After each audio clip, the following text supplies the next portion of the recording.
청취자 여러분 안녕하십니까? YTN 뉴스 FM 수도권 투데이 장원석입니다. 오늘 수도권 투데이가 선정한 이슈는 사무장병원입니다. 건강보험공단이 올해 사무장병원에 대해서 조사를 대폭 확대하기로 했습니다. 그리고 국민권익위원회는 사무장병원 등 의료 분야 부패에 대해서 집중 신고 기간을 운영한다고 밝혔습니다. 이른바 문재인 케어 시행에도 걸림돌이 되고 국민 건강과 안전에도 위협이 된다고 판단했기 때문입니다. 잠시 뒤 투데이 포커스에서는 손해보험협회 관계자 연결해서 자세한 내용 들어봅니다.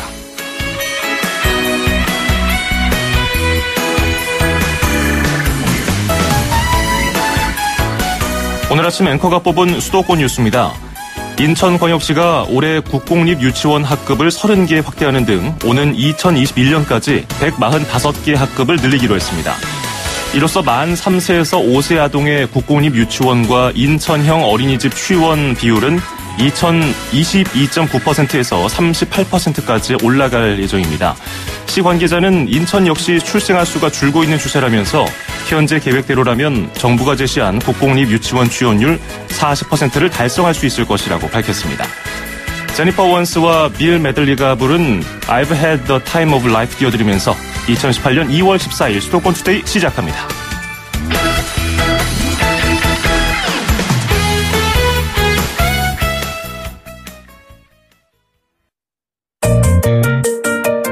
음악과 수도권 뉴스가 한방에 수도권 전문 방송 수도권 투데이.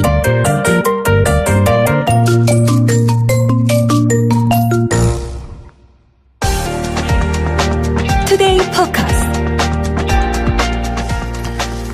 정부는 의료보험 보장 범위를 늘리는 이른바 문재인 케어를 통해서 국민들의 의료복지 단계를 범위를 높인다는 계획을 세웠습니다. 하지만 이른바 사무장병원 등이 걸림돌로 지적을 받고 있습니다. 건강보험 재정 건전성을 저해하고 국민 건강과 안전을 위협한다는 이유인데요. 게다가 지난달 26일에 화재가 발생해서 192명의 사상자를 낸 경남 밀양 세종병원도 사무장병원으로 운영됐다는 정황이 포착돼서 경찰이 수사에 나섰습니다. 건강보험공단은 올해 사무장병원에 대해서 조사를 대폭 확대하기로 했고요. 그리고 국민권익위원회는 밀양 세종병원 참사 화재가 발생하기 전인 이미 지난달 15일부터 이런 의료 분야 부패에 대해서 집중 신고 기간을 운영하고 있습니다. 오늘 관련 내용을 자세히 들어보도록 하죠. 손해보험협회 진형호 팀장 연결하겠습니다. 안녕하십니까? 예, 안녕하십니까? 예, 손해보험협회 진형호입니다. 예. 지난달 26일에 대형 화재 참사가 발생해서 192명의 사상자를 낸 밀양 세종병원이 속칭 사무장병원으로 운영된 정황이 일부 포착돼서 수사를 받는다는 소식이 들려왔는데요. 건강보험공단에서도 사무장병원에 대해서 조사를 전국 210곳으로 확대해서 실시하겠다고 밝혔고요. 사무장병원이라는 것이 명확하게 말하면 공식적인 용어, 법적인 용어는 아닌 것 같은데 정확히 어떤 것을 말하는 겁니까? 예, 그 사무장병원을 이해하시기 위해서는 우선 우리나라 법체계상 병원을 개설할 수 있는 자부터 좀 설명을 드려야 할 것 같습니다. 예, 우리 의료법에 따르면 우리나라에서는 병원을 개설할 수 있는 자가 의사, 한의사, 국가나 지방자치단체, 의료법인, 비영리법인 등으로 제한되어 있는데요. 이러한 자들 이외에 병원을 개설할 수 없는 자가 의사나 법인의 명의를 빌리거나 의사를 고용하여 개설한 병원을 개설기준 위반 의료기관 속칭 사무장병원이라고 합니다. 예. 이 사무장병원 역시 의사 면허가 없는 자가 설립해서 운영하는 병원, 의료법을 위반한 명백한 불법인데요. 근데 일부에서는 또 이런 의문을 제기합니다. 진료라든지 수술 시에 실제로 의사가 치료만 잘하면 되지 병원의 주인이 의사인지 아닌지가 그렇게 중요한다라고 말이죠. 이거 어떻게 보십니까? 예.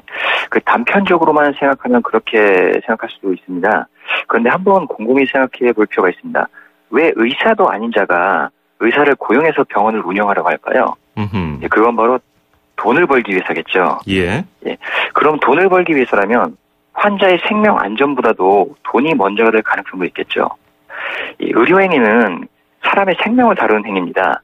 이러한 의료행위에 사람의 생명보다도 돈이 우선이 되면 어떻게 되겠습니까? 부실한 진료를 발생시킬 가능성이 크고 결국 환자의 생명과 안전이 위협받을 수 있겠죠. 그리고 비단 이러한 이유뿐만이 아닙니다. 돈을 벌기 위해 자격도 없는 자가 설립한 병원, 결국 돈을 벌기 위해서 정상적인 진료 행위가 아닌 허위 입원, 허위 치료, 과잉 진료 등을 유발할 가능성이 크겠죠. 예. 결국 정리해서 말씀드리면 사무장병원은 환자의 생명, 안전보다도 돈 벌기에 급급한 부실한 진료를 발생시킬 가능성이 크고요. 나아가 환자 유인, 알선, 치료비 허위 부당 청구, 과잉 진료 등 불법 행위를 자행할 가능성이 크기 때문에 문제가 되는 것입니다. 그렇기 때문에 법에 따라 금지하고 있는 행위고요. 그렇군요. 그런데 사무장병원이라는 것이 참 교묘해서 겉으로 누가 설립을 했는지 드러나지도 않고 의사를 명목상 내세우기 때문에 일반인이 봐서는 알기가 어려운 것 같아요. 예, 맞습니다. 겉으로만 봐서는 알기 어려운 게 맞습니다. 예. 명목상 의사를 개설자라고 하고 있기 때문에 겉으로만 봐서는 실제 개설자가 의사가 아닌 다른 사람인지 이게 알기가 어려운 거죠.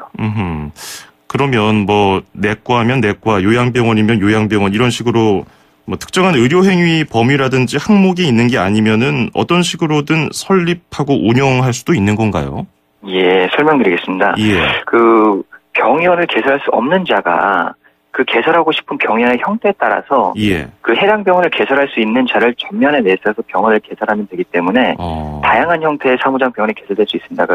예를 들어서 한방병원을 하고 싶으면 한의사를 고용하고 예. 내과를 하고 싶으면 내과 전문의를 고용하는 형태처럼 말이죠. 아하, 굉장히 교묘한 형태인데 참 정말 드러나지가 않겠습니다. 이런 식으로 하면. 근데 사무장 병원이 갈수록 많아진다는 얘기가 있거든요. 실제로는 어떤가요? 예. 국회 공청회 자료 등을 통해 확인된 바에 따르면 2009년 6곳이 적발된 뒤에 해마다 많은 수의 사무장 병원이 적발되어 2006년 한 해에만 255개소가 적발된 것으로 확인되고 있습니다. 예. 8년간 적발된 수를 합치면 총 1172개소입니다. 그런데 이 숫자는 적발된 숫자고요.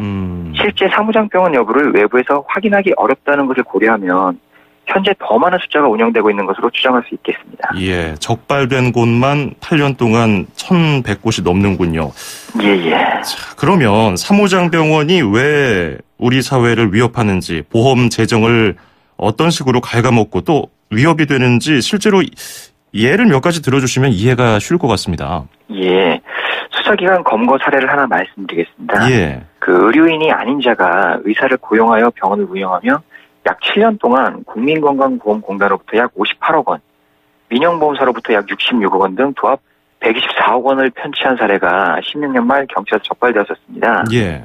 실로 어마어마한 금액인데요. 문제는 해당 병원이 정상적인 치료를 하지 않았던 부분 역시 경찰 수사 결과 적발된 것입니다. 그러니까 경찰 수사 결과 해당 병원은 허위 서류를 꾸며서 환자가 치료받은 것처럼 위장해서 건보공단 및 민영보험사로부터 치료비를 편취했다는 것인데요. 예. 결국 의료인이 아닌 자가 돈을 목적으로 병원을 운영하다 보니까 이러한 사기죄도 저지른 사태가 발생한다는 것입니다. 그런데 이러한 사무장 병원에게 지급된 돈이 다 지금 어디서 나오는 것이겠습니까?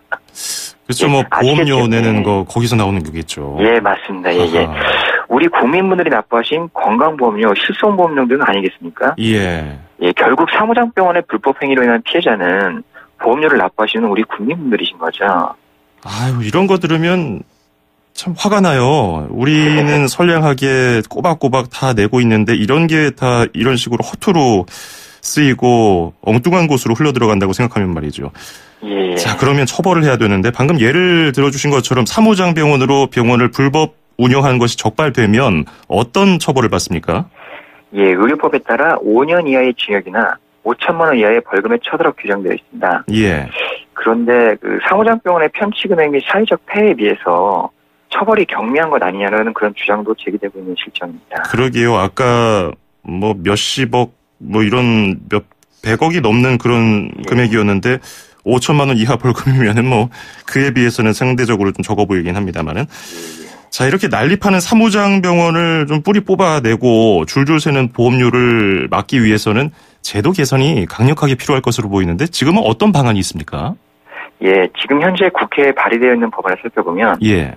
사무장 병원으로 의심되는 병원에 대해서 관계 공무원이 사무장 병원을 조사하는데 만약 해당 병원이 이러한 조사를 거부, 방해, 기피하는 경우에는 1년 이하의 징역이나 1천만 원 이하의 벌금에 처할 수 있는 방안이 발의되어 있고요. 예. 예, 사무장 병원으로 수사가 개시된 병원을 건강보험공단이 확인한 경우에 건강보험 요양급여를 지급하는 것을 보류할 수 있도록 하는 방안도 발의되어 있는 것으로 확인되고 있습니다. 그렇군요. 발의되겠군요. 아직 예. 통과는 안 됐고요. 사무장 병원과 관련해서 우리 청취자분들이 꼭 알아둬야 할 점이 있다면 좀 짚어주시죠. 예. 사실 진짜 병원의 주인이 의사냐 아니면 사무장이냐에 대해서는 겉으로 드러나지 않기 때문에 우리 국민분들께서 사무장 병원인지 아닌지를 미리 사전에 알고 대응하시기에는 좀 한계가 있습니다. 예. 그런데 앞서 말씀드린 바와 같이 사무장 병원은 영리 추구를 주요 목적으로 하고 있는 것이 대부분이기 때문에 병원에 방문하시는 환자분들께 과잉, 허위 진료 행위에 가담하도록 유혹을 할 가능성이 높습니다. 예, 가령 예를 들자면 원래 보험금 청구를 할 수 없는 치료를 다른 병으로 둔갑시켜 보험금 청구를 할 수 있게 해준다든지, 예. 입원도 하지 않았는데 허위로 입원한 것처럼 꾸며 보험금을 타게 해준다든지, 치료를 5번밖에 안 했는데 10번 한 것으로 꾸며 영수증을 발급해준다든지, 이러한 불법 행위에 가담하도록 유혹을 하는 거죠. 예. 네, 환자분들께서 이러한 유혹에 넘어가시면 나중에 해당 사무장 병원이 수사기관에 적발되어 처벌받을 때 우리 환자분들께서도 문제가 될 소지가 있습니다. 그러니까 이러한 유혹을 받으셨더라도 절대 응하시면 안 됩니다. 당장 몇 푼 혜택을 본다고 해서 거기에 넘어가면 결국 이런 전체적인 시스템을 망가뜨리는 하나의 원인이 될 수도 있겠군요.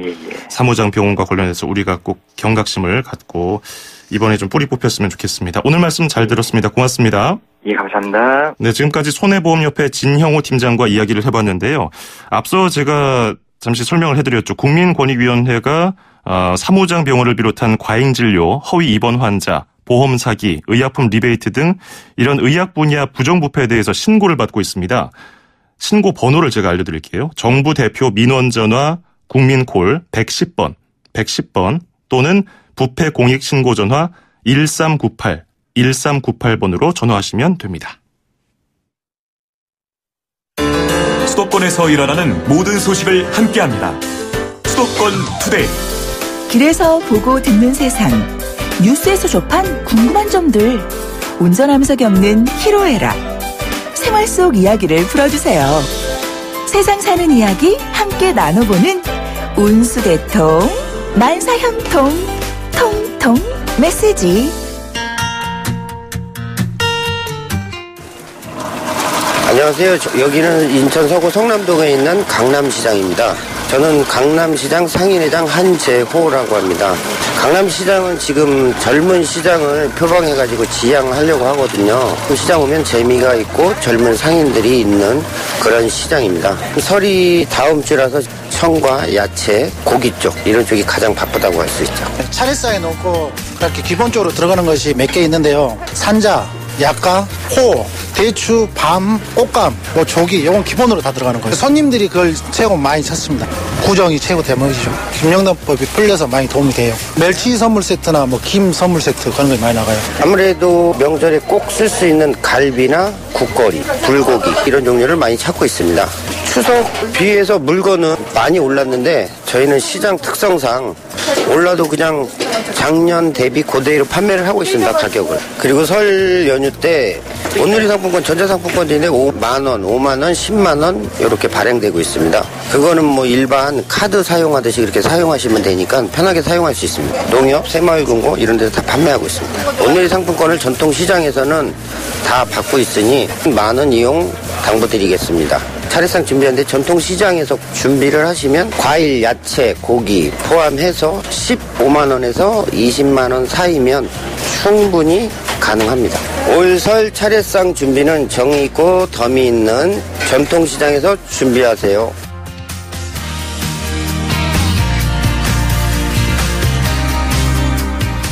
운수대통 만사형통 통통 메시지. 오늘은 인천시에 있는 강남시장 한재호님 비롯해서 전통시장 상인들의 목소리를 들어봤습니다. 1년 중에 가장 바쁜 명절 대목이라고 할 수 있잖아요. 추석과 더불어서. 우리가 생각하는 전통시장이라고 하면은 예전과 달리 많이 깔끔해진 시설에 또 저렴한 가격으로 좋은 품질의 물건을 살 수 있다는 거잖아요. 올해도 역시 이 전통시장을 많이 좀 활용해 주셨으면 좋겠습니다. 또 우리 상인분들 명절 제수용품 시장 특성상 물가가 좀 올라도 지난해와 비슷한 가격으로 판다고 말씀해 주셨는데 참 고맙습니다. 그렇게 신경 써주시고 전통시장을 그렇게 해서 좀 찾도록 만드는 거 아니겠습니까? 명절 제수용품 많이 파시길 바라겠습니다. 즐거운 설 명절 보내시고요. 자, 저희 수도권 투데이에서 준비한 선물을 소개해드리겠습니다. 수도권 투데이 운수대통 만사용통 통통 메시지에 참여하시면요. 듣고 이해하고 말할 수 있는 영어 소원 영어에서 온라인 강의 수강권, 그리고 허벌라이프에서 식사 대용 쉐이크 포뮬라1 건강한 식사와 쉐이커를 드리겠습니다. 짧은 문자 50원, 긴 문자 100원이 드는 샵 0945, 우물정 0945번으로 부담 없이 문자 많이 보내주시기 바라겠습니다. 자, 1부 마무리하면서요. 국악인 김준수, 고영렬이 함께한 퓨전 국악밴드의 두 번째 달이라는 이름의 퓨전 국악밴드입니다. 더질더질 듣고 2부에서 뵙죠. 2,500만 수도권 청취자를 위한 모든 소식이 한자리에 YTN 뉴스 FM 수도권 투데이. FM 94.5MHz YTN 뉴스 FM 수도권 투데이 2부 듣고 계시고요. 저는 아나운서 장원석입니다. 2부에는 수도권 행정탐방 그리고 평창 투데이 코너가 준비되어 있고요. 먼저 수도권 행정탐방 만나보겠습니다. 서울, 경기, 인천, 짚고 수도권 정부의 핵심이 바로 여기에 수도권 행정탐방. 수도권 행정탐방 서울시 소식 들어보겠습니다. 서울시 기획담당관인 박진영 과장이 연결되어 있습니다. 박 과장님 안녕하세요. 네, 안녕하세요. 기획담당관입니다. 예, 내일부터 설 연휴를 앞두고 일찍이부터 시작했군요. 12일부터 서울시가 안전교통 나눔 등 5대 분야에 대해서 설날 5대 종합대책을 시행한다고 들었는데 이게 어떤 겁니까? 예, 저희가 민족의 대명절인 설이나 추석 때 항상 시민들이 안심하고 연휴를 즐기실 수 있도록 종합대책을 늘 수립하는데 이번 2018년도 첫 설에 안전, 교통, 나눔, 물가, 편의 이렇게 저희가 민생을 한 5 분야로 나눠서 종합대책을 준비하고 있고요. 금주 월요일부터 설 연휴 기간 내내 저희들이 미리 준비할 것과 연휴 기간 중 시민 불편 해소할 것들을 준비를 하고 종합 상황실을 계속 운영하면서 시민들 불편 해소하는데 준비를 만전을 기하고 있습니다. 예. 근데 사실 서울시에서는 해마다 명절 때가 되면 이런 종합 대책을 마련해서 시행하지 않습니까? 네네. 근데 올해는 특별히 좀 강조하는 부분이 있습니까? 네, 지금 안타깝지만 인명 피해가 컸던 대형 화재 사고가 전국적으로 여러 차례 발생을 했던 상황이었다는 점, 그리고 또 국민들이 응원하고 계시겠지만 평창 동계올림픽 기간이라는 점, 요 두 가지 점이 이번 설 연휴가 갖고 있는 특성이라고 볼 수 있겠는데요. 그래서 저희가 시민들의 안전과 그리고 평창을 관람하고 돌아오시는 서울 관광과 연계하는 이런 교통 분야, 이 두 분야를 중점적으로 저희가 좀 차별성 있게 준비를 했습니다. 예. 자, 구체적으로 안전과 관련된 설명 좀 들어보고 싶네요. 예, 저희 연휴 전까지 저희가 꾸준히 화재 취약 시설과 또 시민들 명절에 많이 이용하실 수 있는 백화점이나 터미널 등 어떤 다중 이용 시설 중심으로 연휴 전까지 저희가 집중 점검을 했고요.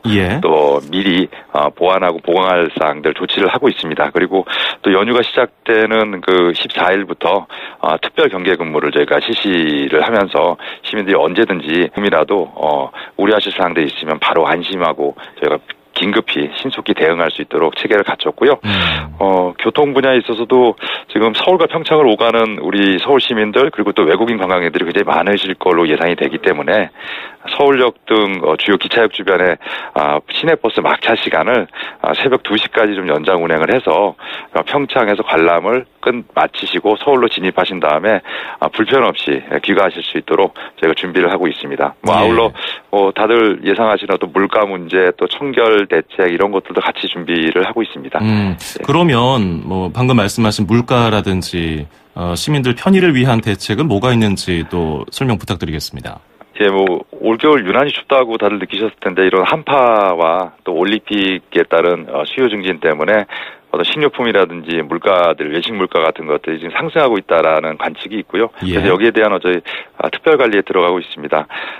뭐 서울 성수품, 뭐 사과나 배 등 성수품 뭐 8개 품목에 대해서 저희들이 일단 반입 물량을 10% 정도 늘려서 수요에 잘 부응할 수 있도록 물가에 잘 대응할 수 있도록 안정화 관리를 진행하고 있고요. 또 외국인들이 이번 평창 올림픽 기대하고 평창과 또 서울을 같이 방문하실 텐데 저희 서울 시내 어떤 관광 특구라든지 이런 데서 실망하시지 않도록 오해하지 않으시도록 가격 표시제 단속을 집중적으로 해서 정확히 어떤 물가 관리, 종합적인 물가 관리 대응을 하고 있습니다. 아울러 서울에서 머무시는 또 시민들 많이 계시는데요. 예. 이분들 유동인구 많은 지역에 연휴 기간 동안 혹시 생활 쓰레기들 쌓이지 않도록 환경위원들을 확충해서 투입해서 청결 관리에도 만전히 기하고 있습니다. 자, 이번에 이제 가족 친지들과 오랜만에 만나서 즐거운 설 연휴를 보내는 분들이 많겠지만 그럼에도 이제 혼자 사는 독거노인들이라든지 쓸쓸하게 보낼 분들도 많이 계시잖아요. 소외된 이웃들에 대한 대책은 어떤 것들이 있습니까? 예, 저희 기초생활수급자라고 표현되는 어떤 소외계층들이 있습니다. 예. 서울 안에서 한 15만 분에 대해서 저희가 가구당 한 3만 원씩 해서 위문품비를 지급을 하였고요. 그리고 또 쪽팡이라든지 노숙인들이 밀집되어 있는 지역에는 합동 차례상 차리기 등을 지원해서 명절을 같이 즐기실 수 있도록 그렇게 준비를 좀 하고 있습니다. 예.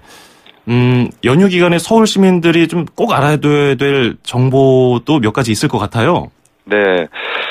일단 뭐 고향에 갔다가 돌아오시는 귀경길에 있어서 그 설날 당일과 설날 다음 날, 즉 16일과 17일 날 서울로 돌아오신 다음에 그 대중교통 이용에 불편 없도록 저희가 시내버스와 지하철까지 막차 시간을 새벽 2시까지 연장 운행을 준비하고 있습니다. 예. 이 점 아시면 유용하실 것 같고요. 아울러 혹시 그 서울에 계시면서 가족들, 친지들과 또 즐거운 시간 보내시다 혹시 뭐 질병을 앓게 되신다면 이에 대비해서 당직 의료기관 그리고 휴일 지킴이 약국 등 한 4천 곳의 의료기관들이 준비가 돼 있습니다.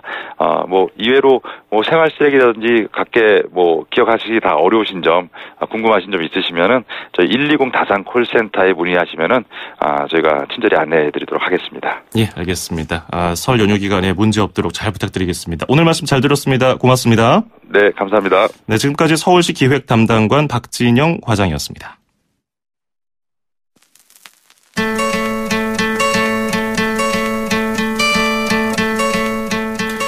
원 리퍼블릭의 I Lived 듣고요. 평창 소식 전해드립니다.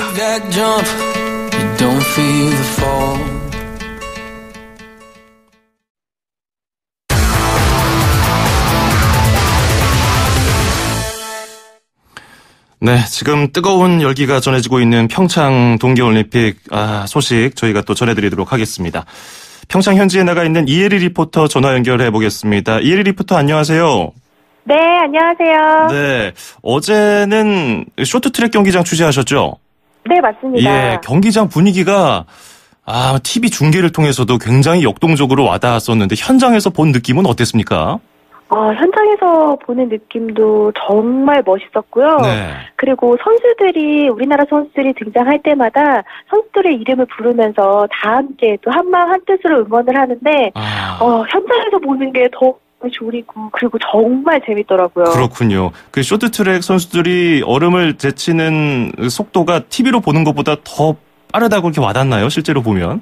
네, 맞아요. 그래서 저도 그 경기장에서 선수들의 경기를 지켜보는데 소름이 몇 번 돋았어요. 심장이 계속, 심장도 계속 뛰고 또 추월당하면 어떡하나 뭐 이런 마음 졸이는 것 때문에 다들 또 그런 뭐 환호성과 또 탄식과 이런 것들이 오가면서 한마음 한뜻으로 응원하는데 그것 또한 또 재미가 있더라고요. 그렇군요. 역시 쇼트트랙은 빠르고 또 금방 끝나는 경기이기 때문에 그 긴장감이 더 큰 것 같아요. 특히나 500m는 또 정말 눈 깜짝할 사이에 끝나잖아요. 그러니까 더 빨리 끝난 기분이 들었습니다. 선수들은 정말 강심장인 것 같아요. 얼마나 떨릴까 뭐 가늠할 수도 없을 것 같은데. 네, 맞습니다. 어제 최민정 선수 경기가 기억에 남아요. 우리 국민들도 다들 아쉬워했는데 본인은 얼마나 부담이 컸겠습니까? 좀 소식 전해주시죠. 예. 네, 그 쇼트트랙 여자 500m 결승에서 이제 최미정 선수가 이제 그 신체 접촉이 있었다라는 이런 판정을 받아서 실격 처리가 됐잖아요. 네. 그러면서 이제 공동 취재 구역인 믹스트 존에 최미정 선수가 이제 걸어오면서 참았던 눈물을 흘리면서 이렇게 걸어왔고요. 네. 계속 눈물을 훔쳐내렸지만 씩씩하게 인터뷰는 이어갔습니다. 예. 뭐 저도 그 현장에 있었지만 참 안타까운 마음이 컸는데 남은 경기가 아직 있기 때문에 최미정 선수가 훌훌 털어버리고 경기에 임할 수 있도록 많은 분들이 응원해 주셨으면 좋겠습니다. 눈물이 눈에 그렁그렁한데 씩씩하게 인터뷰하는 모습 보니까 안타깝기도 하고 힘냈으면 좋겠다는 마음이 듭니다. 우리 모두가 응원하겠습니다. 그리고 쇼트트랙 남자 계주 1000m 예선도 있었잖아요?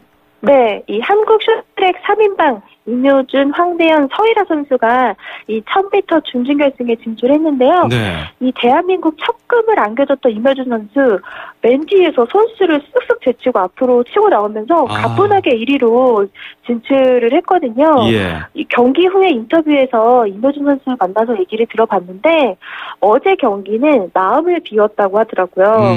그리고 앞으로 남은 경기에서 우리나라 세 선수 중에서 2명이 출전하게 되니까 이 선의의 경쟁을 펼치면서 남은 경기에 최선을 다하겠다고 했고요.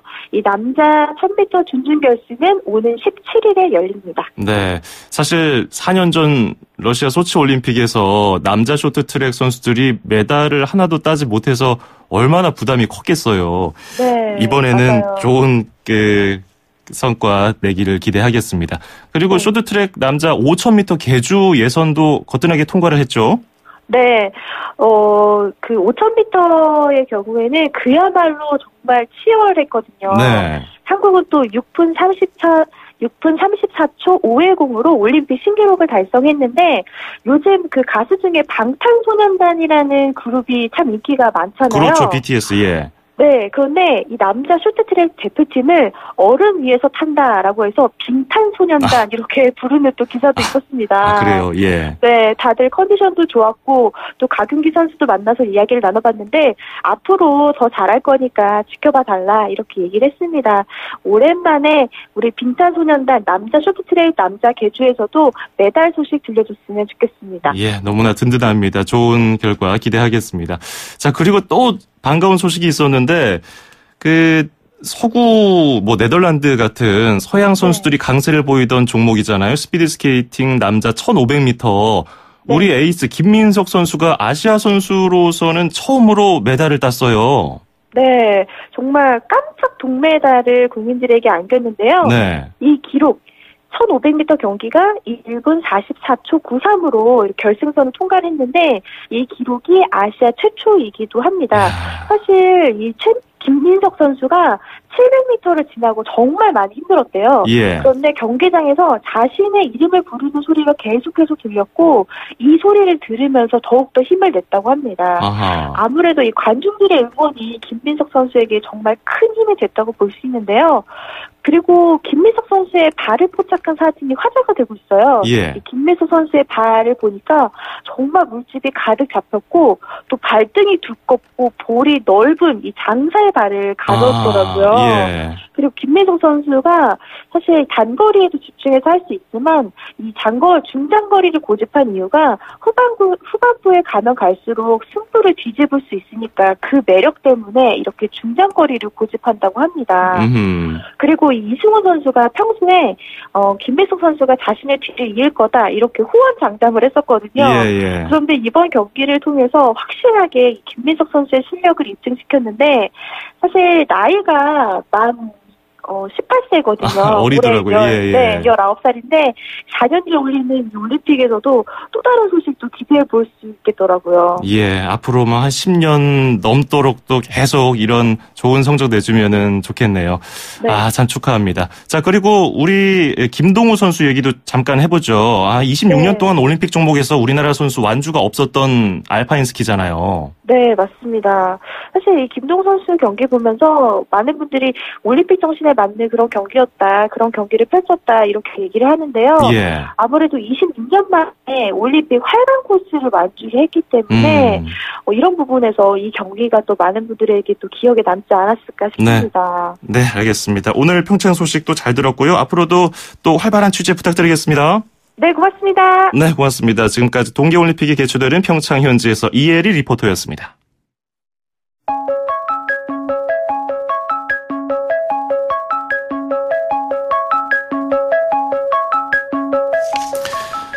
(2월 14일) 수요일 수도권 투데이 오늘 준비한 소식은 여기까지입니다. 자, 내일부터 즐거운 설 연휴가 시작됩니다. 수도권 투데이는 내일부터 3일 동안 특집 방송을 준비했습니다. 수도권 투데이에서 야심차게 준비를 했는데요. 설 특집 3부작 신화가 된 이름 강남, 강남이라는 신화, 강남의 중심이 된 부동산, 그리고 강남의 미래상을 짚어보는 심층 분석 프로그램입니다. 신화가 된 이름 강남, 내일 아침 9시 10분부터 3일 동안 방송이 되니까요. 많은 청취 부탁드리겠습니다. 수도권 투데이 청취자 여러분, 설 명절 즐겁고 안전하게 보내시고요. 무술년 새해 복 많이 받으시길 바라겠습니다. 끝으로 코코스마가 부르는 더 서번트 띄워드리면서 인사드리겠습니다. 장원석이었습니다. 고맙습니다.